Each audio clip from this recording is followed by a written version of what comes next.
네, 안녕하십니까. 저는 에이올 코리아의 백재현이라고 합니다. 제가 오늘 발표드릴 내용은 최근에 학교 관련 공기질 관련해서 환기 시스템 도입이 많이 진행되고 있는데 앞전에서 말씀하셨던 그 내용들의 그런 환기 시스템들이 갖고 있는 여러 가지 장점들 외에도 우리가 극복해야 될 내용들이 있기 때문에 현재 글로벌에 지금 진행되고 있는 개발 동향이라든가 국내 기술 동향에 대해서 간략하게 말씀드리도록 하겠습니다. 예, 배경입니다. 최근에 약 5년 전부터 미세먼지 관련된 샤베 이슈 문제 때문에 실내 공기질에 관련된 고객 인식이라든가 국민적 인식 확대가 많이 진행이 됐습니다.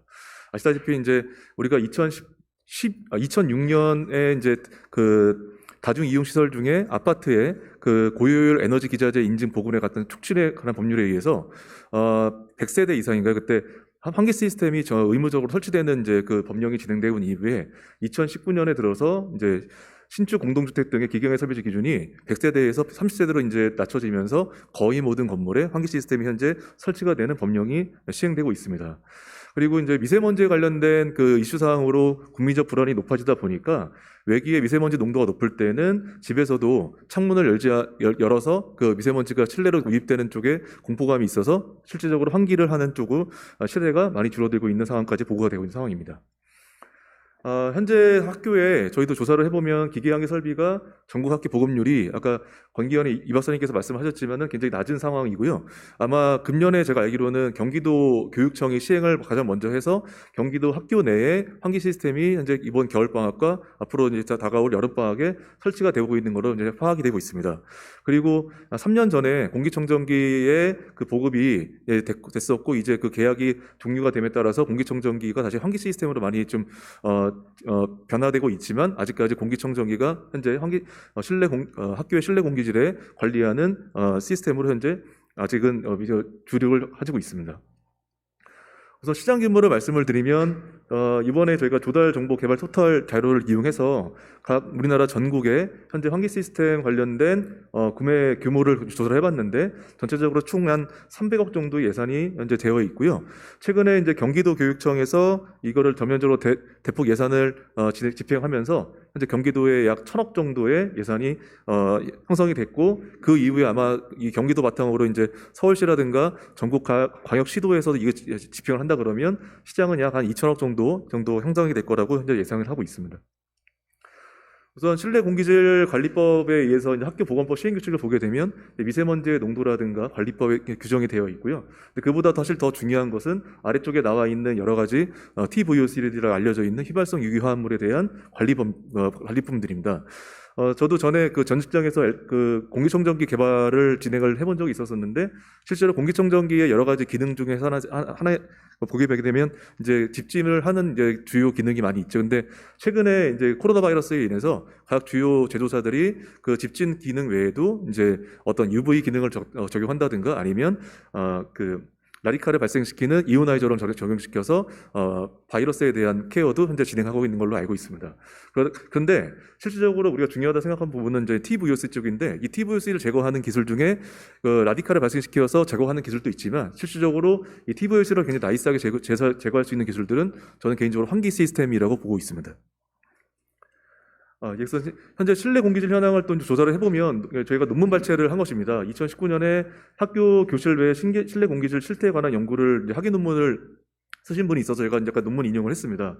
보시다시피 이제 건물이 학교가 지어지고 나서 각각에 나오는 이제 TVOC에 대해서 약 6개월간의 지표를 이제 조사를 해보면 한 달 정도 됐을 때의 톨루엔이라든가 이제 이런 VOC 농도가 굉장히 높은 걸 알 수 있고요. 그리고 6개월 지나서 나서도 이 TVOC 관련된 전체 평균 농도가 법령 기준보다도 높다는 걸 알 수 있습니다. 그러면 이쪽에 관련된 농도를 낮추기 위해서는 다음과 같은 아래쪽 하반부의 그래프를 보시게 되면 환기를 했었을 때 CO2 농도가 이만큼 줄어드는 것처럼 보시다시피 환기를 하게 되면은 그러한 이제 TVOC 농도들을 많이 낮출 수 있다고 현재 학계에서도 보고가 되고 있습니다. 그리고 이제 실내 공기질에 관련해서 이런 환기도 중요하지만 적정 습도의 유지도 굉장히 중요한 부분으로 우리는 알고 있고요. 습도 영향으로 좀 대표적으로 나와 있는 여러 가지 문제점들은 이제 냄새라든가 실내 곰팡이 또는 이제 불쾌지수 또는 이제 학교나 또는 다른 곳에도 많이 문제가 되고 있는 실내 결로 문제가 있을 수 있습니다. 1985년에 발표된 논문에 의하면 적정 습도 구간에 알려져 있는 우리가 쾌적 습도 구간이라고 하는 것은 그 미국 냉동고기조학회에서 권고하듯이 상대 습도 기준으로 40% 60% 사이에 그 적정 습도를 유지하고 있는데, 이 습도가 낮은 영역에서는 바이러스의 증식이 굉장히 많이 진행되고 있다는 것을 밝혀져 있고요. 습도가 높은 영역에서는 실내 곰팡이라든가 세균 문제 관련된 부분이 이슈가 되고 있다는 걸 알려져 있습니다. 그리고 이제 중간에 나와 있는 불쾌지수 같은 경우에는 우리나라 같은 여름철에 습도가 높은 나라에서 많이 알려져 있는 내용들인데, 다음과 같이 온도가 낮더라도 습도가 높으면 불쾌지수가 높다는 것을 나타내고 있고요. 심지어 온도가 높더라도 습도가 낮으면 불쾌지수가 그만큼 낮다는 것을 보여주고 있습니다. 그래서 저희가 생각했을 때 학교 내의 실내 공기질을 관리하기 위해서는 환기와 적정 습도의 유지가 꼭 필요하다고 말씀드릴 수 있습니다. 그래서 우선 공기질의 영역을 말씀드리면, 실내 습도에 관련해서는 아까 말씀드렸다시피 건강 습도가 약 40% 60% 유지했었을 때 앞에서 말씀드렸던 바이러스 활동이라든가 또 곰팡이 관련된 이슈에 대해서 적절하게 케어가 가능한 걸로 알 수가 있고요. 그다음에 실내 발생하는 유해가스에 관련해서는 다음과 같은 영향들이 있을 수 있는데, 유해가스에 대한 제거는 환기 시스템이 가장 적절한 시스템으로 저희는 알고 있습니다. 그다음에 대기 발사해서 유해가스 같은 것들은 이제 자동차라든가 또는 이제 공장이라든가 나오는 이런 이제 그 연소가스들이라든가 기타 등등의 가스들에 대해서도 저희는 이제 미세먼지로 알려져 있는 질소산화물 중이 이제 인체에 미치는 영향에 대해서도 잘 알고 있습니다. 예. 복합환기 동향을 이제부터 말씀드리도록 하겠습니다. 우선 기존에 학교에 설치가 되어 있는 공기청정기라든가 냉난방 시스템에 대한 한계를 말씀을 드리면, 우선은 냉난방 시스템 같은 경우에는 이제 제실자의 그 쾌적함을 하기 위한 것도 있지만, 실제적으로 우리나라가 여름철에 냉방 부하가 올라가게 되고 겨울철 난방 부하가 올라가게 되다 보니까 그에 따른 적정 시스템 설치가 되어 있는 걸 알고 있습니다. 공기청정기 같은 경우에는 미세먼지 이슈 때문에 이제 각 학급에 많이 보급이 되어 있지만, 실질적으로 이 환기 시스템을 환기를 하기 위해서 지금과 같이 이제 창문을 열었을 때 아마 오늘 같은 날씨는 실내가 일부 이제 난방이 필요할 수도 있습니다. 온도 정부에서 규정하고 있는 적정 온도가 난방 때는 18도에서 20도고 여름철에 같은 경우에는 한 26도 정도를 유지하라고 이렇게 권고되고 있기 때문에, 지금같이 이렇게 환기를 자연환기를 하게 되면 실내의 난방 부하가 증가돼서 에너지가 더 사용되는 이런 문제점이 있을 수 있죠. 그렇게 되면 현재 에어컨 시스템 같은 경우에는 실내 순환 제품들이기 때문에 실제적으로 외기에 도입을 할 때 외기의 그 공기의 전열과 실내에 있는 전열을 적절하게 믹싱시켜서 최대 환기를 할 때 실내 공기 부하의 증가를 최소화하는 쪽으로 가야 될 거라고 이제 생각하고 있습니다. 그래서 일반 환기 장치 같은 경우에는 이제 우리나라가 KS 규격 KSB 6879에도 나와 있다시피 다음과 같은 이제 시스템이 적용이 되어 있는데, 이런 시스템이 적용됐던 이유 중에 하나는 이제 아파트에 설치가 되다 보니까 공간상의 제약이라든가 또는 이제 어떤 예산 문제라든가 이런 부분이 분명히 있을 수 있습니다. 그래서 다음과 같은 이제 전열 교환기라고 하는 소자가 안에 적용이 되어 있고, 이것은 이제 판형으로 되어 있다 보니까 크로스 플로우에 대한 그 공기 열 전달로 인해서 다음과 같이 이제 여름철에는 실내 외기 공기를 약간 예냉해서 들어오게 되고요. 그다음에 겨울철 같은 경우에는 실외 공기를 예열해서 들어와서 이제 전체적으로 환기에 따른 부하를 최소화시키는 목적입니다. 그래서 이제 특징을 보게 되면 일반 공기청정기는 이제 먼지 제거라든가 냄새 관련된 제거를 할 수 있지만, 환기 시스템은 실내의 산소 농도 개선이라든가 VOC 개선, 이산화탄소에 대한 케어도 할 수 있어서 실질적으로 실내 공기질의 개선 방향에 대해서는 공기청정기보다 환기 시스템이 더 장점이 있다는 것을 알 수 있습니다. 우선 복합환기 시스템에 적용되어 최근에 여러 가지 저희도 제조를 하고 있다 보니까 제조사들이 적용하고 있는 부분 중에 하나가 특히 이제 이 공기청정 모듈 쪽에서 이제 제균 쪽을 많이 적용을 하고 있는 걸 알 수 있습니다. 시장 상황이 많이 그렇게 됐었기 때문에 현재 이제 제균 방식에 대해서는 각 제조사라든가 연구개발 쪽에서 권고하는 사항도 있지만, 실질적으로 이제 제품에 대한 어떤 단가 문제라든가 그런 문제도 우리가 무시할 수 없기 때문에 보통은 이제 플라즈마 라디칼 이온 방식이라든가 UV 광촉매 방식 또는 이제 고유율 집중 필터를 적용시켜서 현재 VU 바이러스라든가 VU 세균에 대한 제거를 하는 기술을 많이 적용하고 있습니다. 특히 이제 여기서 보다시피 이제 UV 같은 경우에도 아까 앞전에 도어스 시스템에서 말씀드렸지만, UV는 거의 100년 전부터 우리가 잘 알려진 공기 또는 다른 어떤 세균 또 바이러스를 이렇게 제거할 수 있는 아주 좋은 시스템으로 알려져 있지만, 실질적으로 최근에 UV 관련된 또 이슈 사항 중에 하나가 UV를 적용함에 따라서 이제 그 농도가 높아지는 게 오존 발생에 대한 농도가 높아지다 보니까 그런 부분도 현재 약간 사이드 이펙트로 좀 적용을 하고 있습니다. 예.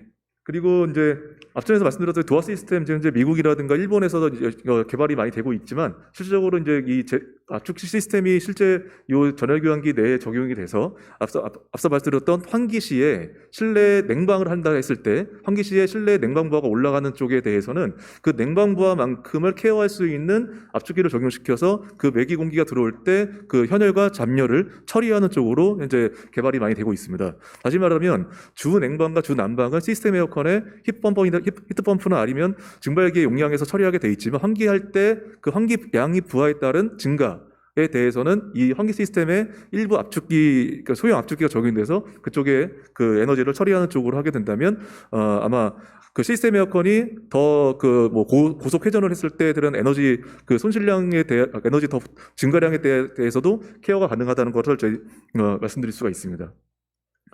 그리고 이제 앞서 말씀드렸던 시스템들은 이제 약간 그 큐빅 형태의 전열교환 소자의 형태, 그 전열교환 형태에 따른 다른 건데 최근에 이제 대용량에 개발되는 추세를 보게 되면 다음과 같은 이제 로터리 방식의 전열교환기와 로터리 방식의 이제 제습 로터가 적용이 돼서 현재 그 개발하는 회사도 있고 이렇게 많은 연구가 진행되고 있습니다. 특히 이제 두 가지 방식을 비교하게 되면 큐빅 방식의 형태는 물론 그 처리 풍량에 따라서 사이즈를 많이 늘리면 되지만 실제로 설치 공간에 대한 제약 때문에 대용량 풍량을 처리하기 위해서는 사실적으로 로터가 훨씬 더 유리한 쪽으로 있습니다. 그래서 로터 같은 경우에는 되게 좋은 시스템 중에 하나가 최근에 이제 국내 어떤 박사님께서도 논문을 발표하셨지만은 여기 보게 되면 이제 안에 들어가 있는 제습제 관련돼서 이제 우리가 응축기 폐열을 적용해서 로터가 제습을 했었을 때 응축기 폐열을 가져다가 걔를 재생시켜서 버려지는 에너지 없이 실내를 제습할 수 있는 그런 아주 나이스한 기술로 알려져 있습니다. 그리고 일본 사례를 말씀을 드리면 일본이 이제 2014년 그 다이킨이라는 회사에서 데시카라는 시스템을 이제 만들어냈고요. 이 데시카도 이제 도화스 시스템의 하나의 일종으로 보시면 될 것 같습니다.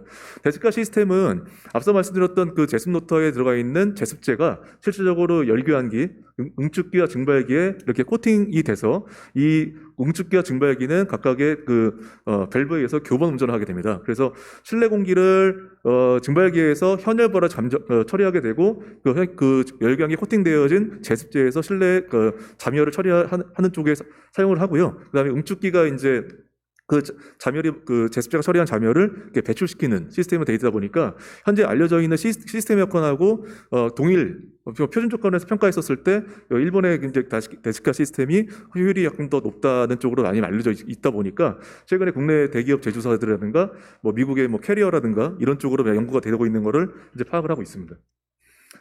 우선 ERW를 말씀을 드리기 전에 실질적으로 우리가 여태까지 적용시켰던 이제 이런 큐빅 형태의 전열교환기, 그러니까 크로스 플로우죠. 사실은 열교환 형태에서 봤을 때는 이게 대양기 플로우가 가장 효율이 좋은데 이게 크로스 플로우 같은 경우에는 이제 설치는 상황의 문제라든가 그 제품의 여러 가지 장단점들 때문에 이렇게 적용시켰습니다. 그러나 실제로 열교환 효율을 보게 되면 같은 용량 풍량에서 봤었을 때 우리가 이제 현열에 대한 교환량, 잠열에 대한 교환량, 그에 대한 토탈 히트의 교환량을 배웠을 때는 이 로터리 방식의 교환 방식이 더 좋다는 걸 알 수 있습니다. 그러나 로터리 방식이 그렇다고 다 좋은 건 아니고 이런 이제 설치 그 환경이라든가 제품의 어떤 그 시스템 구조에 따라서 로터리 방식은 회전을 하다 보니까 약간 리크에 대한 그 문제가 있어서 어떤 환기 효율, 에너지 효율을 봤을 때는 실질적으로 이 로터가 좀 더 낮고요. 두 번째는 로터를 회전시키게 들어가는 모터 동력이 있기 때문에 그런 쪽도 약간 이제 단점으로 알려져 있습니다.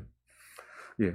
우선은 이제 최근에 또 그 흡착제 관련된 연구 동향이 많이 진행되고 있는데 그 흡착제는 아까 말씀드렸던 그 열교환 방식에 있어서 잠열에 대한 전달도 효율도 높게 하지만 실제로 실내의 제습에 대한 케어도 할 수 있기 때문에 이런 흡착제가 많이 개발이 되고 있는데 과거에 우리가 알려져 있는 흡착제 중에서는 이제 실리카라나 제올라이트가 알려져 있지만 최근에는 이제 MOF라고 하는 다공성 유기 화합물 이 물질이 많이 알려져 있습니다.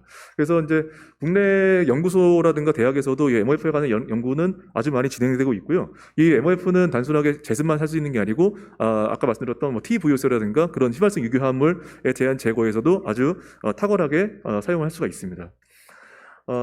이제 이거는 마지막 어펜디스인데요. 최근에 이제 보시다시피 현기 시스템이 여러 가지 방식으로 나와 있지만 이제 대부분 천장 매립형에 많이 적용되고 있고 바닥 환기형, 스탠드형은 아까 이 박사님께 발표하셨던 그런 이제 다양한 중소 제조 업체들에서도 현재 나오고 있는 상황입니다. 중앙공조용 같은 경우에도 그 MTS 대표님께 말씀하셨던 이제 그 중앙공조용에다가 도어스 외기전단 시스템을 도입해서 현재 건물의 그 냉난방 부하를 최소화시키는 쪽에 연구가 많이 진행되고 있습니다.